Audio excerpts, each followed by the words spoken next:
Red button means we're live. A casual take with your boy Stephen Pepper, here to give a take off my chest. So the Clippers pull out of Denver with a series split, and they needed everything out of Kawhi Leonard, and he did so. 39 points on 92% true shooting. I was in awe watching Kawhi. It was one of the best individual playoff performances I've seen in recent years.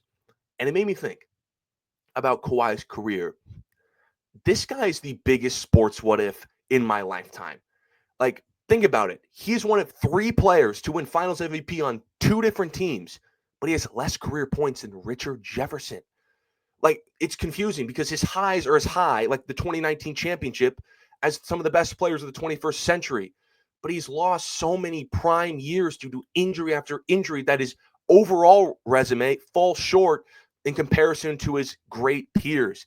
And when I'm watching last night's game, it just made me think, what would Kawhi's legacy look like if the basketball gods would have just blessed him with better health? Another championship, maybe two. I think that's very likely given that he is one of the best playoff players to ever play. Like, last night's game is nothing new to Kawhi. He is now tied for the most playoff games with at least 30 points on 90% true shooting or better. He has multiple playoff runs in his career with similar scoring and efficiency that were cut short due to injury, that it makes you think, if he would have just finished those runs, how much greater is his legacy? Like the 2017 playoffs. He's 28-8, 50-40-90 splits, has a 20-point lead in game one of the Western Conference Finals over KD's Warriors until he gets hurt. Or 2021, when it looks like the Clippers are destined to go to the NBA Finals, he's 30-8 on 57% of the field, but he gets hurt before the Western Conference Finals. Like, if Kawhi would have finished those runs, what are we talking about? Like a top 15, maybe 10 player to ever play this game? I don't think that's off the table, because when you just look at his career right now, even with all the holes left due to injury, he's arguably a top 20 player. But we know legacies in this league are made in the playoffs. But if Kawhi would have just finished those runs, his legacy would be far greater, because his game is just made for the playoffs. We all know postseason basketball is a different sport. It's more physical, more intense, but Kawhi's too big and too strong that you can't push him off his spot. He's just going to get anything he wants and just rise above you from three, mid-range, block, and he did last night. Like, my favorite stat from his performance was Kawhi was 14 of 18 on jump shots, not overall field goals, just jump shots. I mean, we know he's a robot. People call him the Terminator because he shows no emotion. But when he flips that switch and he's on, he's robotic in the sense that everything he shoots, it's automatic. It's like he's got freaking aimbot in Fortnite.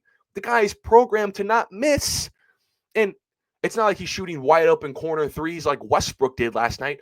How many of those shots he have like one or two hands in his face? Like, everyone, like that buzzer beater hit for three going into halftime. He had like three guys on him. I refuse to believe Kawhi's human, because he's not fazed by any of that pressure, any of that physicality, any of that intensity. That's just what Kawhi does, and he's clutch. He's clutch. I mean, last night, I was like, here we go. It's going to be game one all over again, because as a Lakers fan, I have PTSD. You can't let the Nuggets in a playoff game hang around, because they will just out-clutch you. But Kawhi was more clutch than Denver Nuggets in the final 30 seconds. He hits a big three and then gets a big steal to take away a possession. That's playoff Kawhi. That was shades of 2019 in Toronto. That's just stuff that we've been missing because Kawhi's been falling short due to injury. And Kawhi said after the game, quote, "Happy to be healthy. I'm happy too. I'm just happy too, because this is someone who's had injury after injury, degenerative knee, torn meniscus, tore ACL, and to go on the road and have a 92% true shooting game with 39 points is just remarkable. And I hope to God Kawhi can stay healthy. I hope to God, because the Clippers are a team that could go really far, maybe the NBA Finals or at least to the conference finals, but they will need Kawhi to be a star. But I'm just concerned, and I have to pray to God, because Kawhi could just break down, because he has in the past.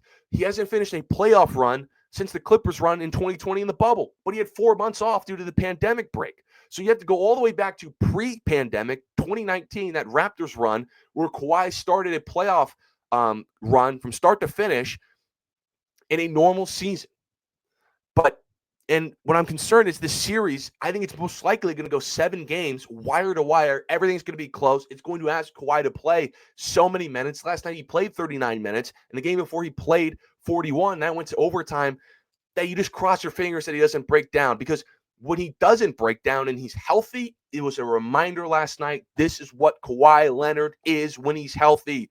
He is one of the best playoff scorers ever. And it just makes me think that some of those years, 2023, 2021, 2017, if Kawhi just isn't dealing with injuries that take him out of these series, what could his legacy be?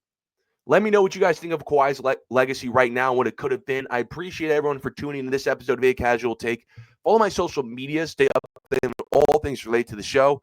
Until next